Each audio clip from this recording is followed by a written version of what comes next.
There's a reason that the ultimate prescription that we can give nowadays is the prescription of social connection.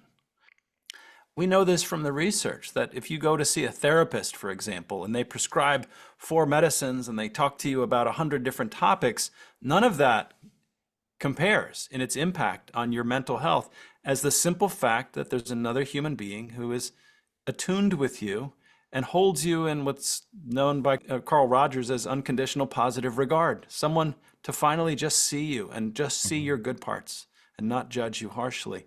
What if we can bring that into the workplace? Everything changes when social connection gets stronger.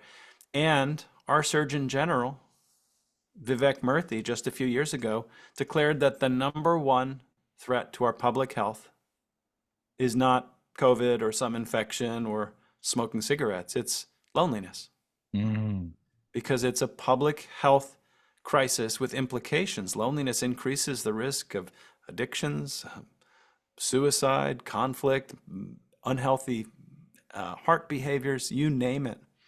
And so I love that your podcast is focused on this. That's what it means to lead with heart. It means to not forget that human connection lies at the core of living a good life and an effective life and running a successful business. And the research is robust now, that the best businesses are not the ones that just have finance MBAs running the show.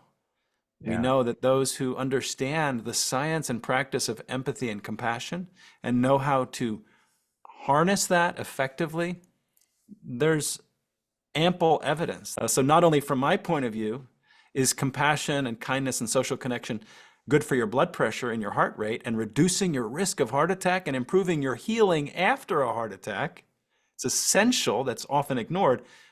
But for those people who are interested in the bottom line of your company, you might do well to start to learn about the impact of compassion on the bottom line.